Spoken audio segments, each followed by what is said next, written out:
হসপিটালে চলে এসেছি আর রিমির বাবা আছে লাইনে আর আমি একটু ছিটে বসে আছি কারণ প্রচুর ভিড়। তো ইউএসজির জন্য আমি কিন্তু এখন রুমে চলে যাব।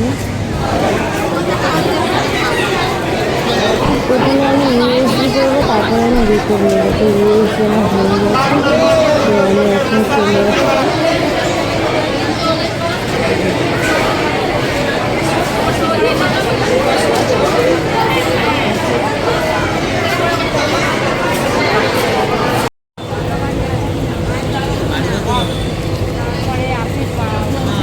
আগের সপ্তাহে ব্লাড পরীক্ষা করে গেছিলাম, সেই ব্লাডের রিপোর্ট নেওয়ার জন্য এখানে মিনিমাম 2 থেকে 2.5 ঘন্টা দাঁড়িয়ে আছি। এতটা লাইন আর কতটা ভিড়, আর সেরকম দৌড়তেও পেরেছি। রিমির বাবা গেছে ওখান থেকে রিপোর্ট আনার জন্য, আর আমি একটু বসেছি কারণ খুব গরম ফেলেছে আর খুব কষ্ট হচ্ছে।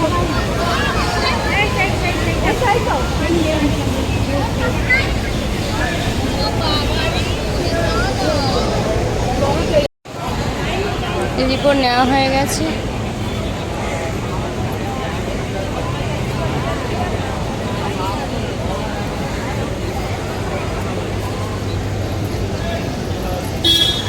নিয়েছো? তো গেছিলাম হসপিটালে, একটু তো আপনাদের সঙ্গে শেয়ার করলাম। আর আজকে 6:20 ট্রেনটাতে গেছিলাম, আর রিমির বাবাও আমার সঙ্গে গেছিলো কারণ আগের দিন খুব অসুবিধা হয়ে গেছিলো, আমি একা গেছিলাম।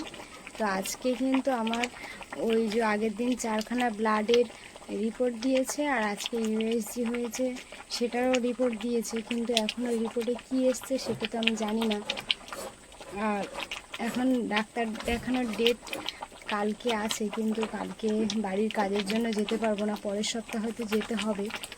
তো বাড়ি মানে বাড়ি ফিরেছি তখন কিন্তু বিকাল হয়ে গেছে। যাই হোক, তারপরে রিমির শরীরটাও খারাপ, একটু জ্বর মতো। আগের দিন আপনারা দেখলেন রিমির জ্বর, তো ও জ্বর, ও এসে আবার একটু ওকে নিয়ে বসছিলাম, তারপরে এখন আবার রান্না বসিয়েছি, যেহেতু রাতের খাবার আবার করতে হবে। তো আমারও শরীরটা খারাপ, মানে ভালো নেই, কারণ মাথা এত যন্ত্রণা করছে, আর যা গরম, অতিরিক্ত গরম ফেলেছে। অতিরিক্ত গরম ফেলার পরে প্রচুর পেটে ব্যথা করছে, আর তার সঙ্গে মাথাটা প্রচুর যন্ত্রণা করছে। এদিকে ভাত বসিয়ে দিয়েছি, আর ভাত প্রায় হয়ে এসছে।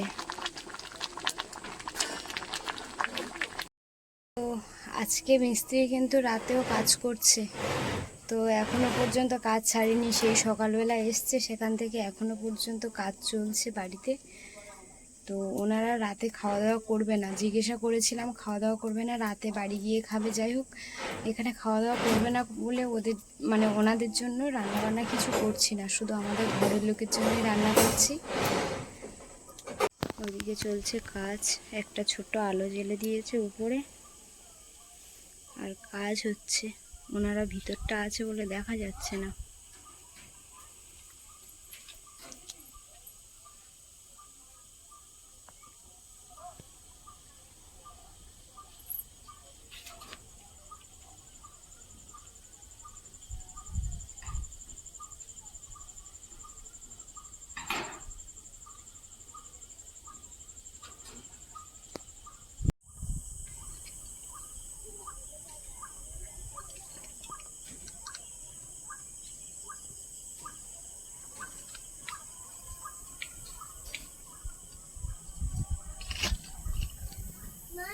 আলু ভাজা আমার হয়ে গেছে,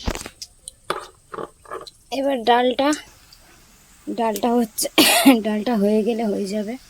আলু ভাজা, ডাল, ভাত।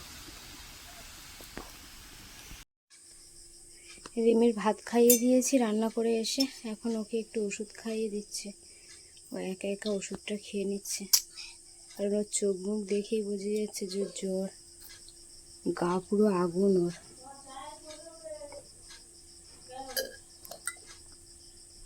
খেয়েছ?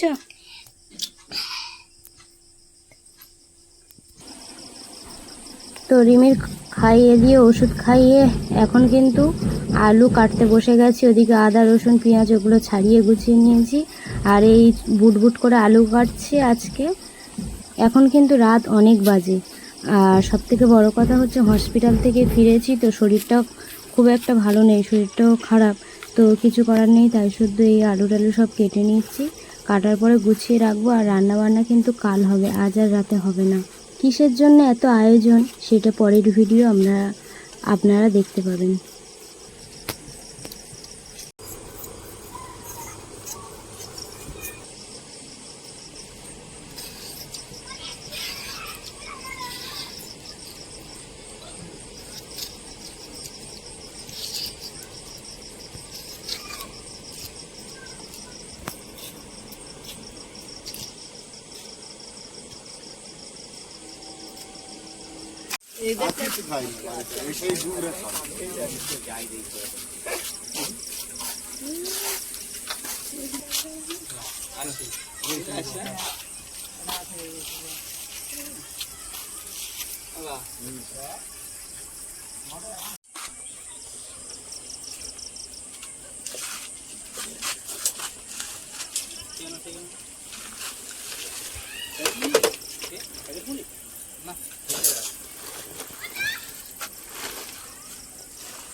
ওই ঘরে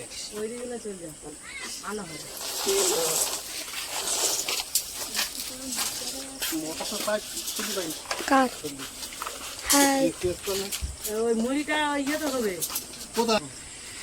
যেটা ছাড়তে হবে, কাঠ মারা আছে কিন্তু রাতের জল হবে। তাদের উপরে কাজ চলছিল। এই যে রডটাই বাঁধা হচ্ছিল, এই রডটা বেঁধেছে। আর এর উপরে তো রড আগের দিন বেঁধেছে।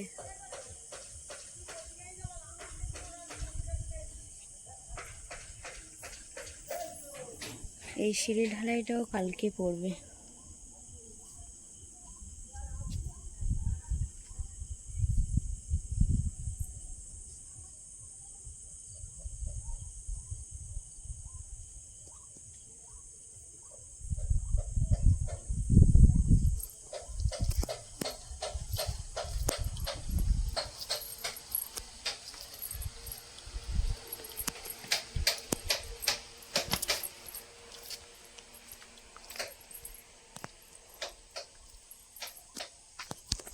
তো এখন আমার কাজ, এই যে বড় বড় হাঁড়ি কড়া বের করেছি, ওগুলোতে ভালো করে ছাই মাখিয়ে দিতে হবে।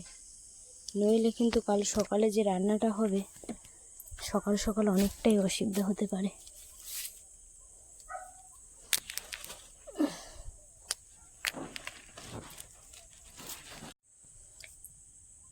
ছাইয়ের মধ্যে দিয়ে দেবো এখন একটু সার্ফ। তো এবার কিন্তু একটু এর মধ্যে জল দিয়ে দেব।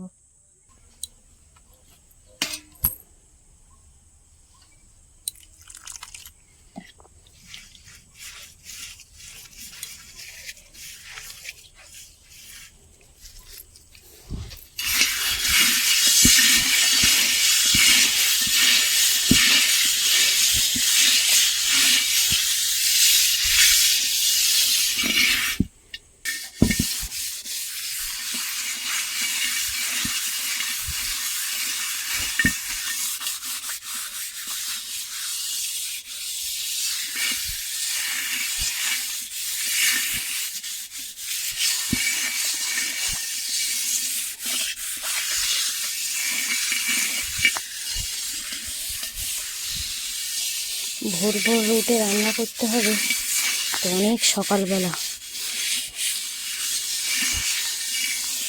আর কেন এত কিছু রান্না, এত কিছু আয়োজন আজকে রাতে থেকে, সেটাই আপনাদের সঙ্গে পরের ভিডিওতে শেয়ার করব।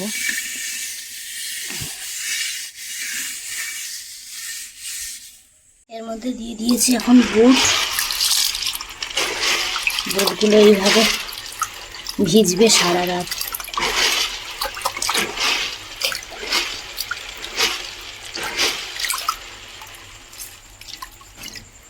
এবার আলুগুলো আমি ধুয়ে নেব।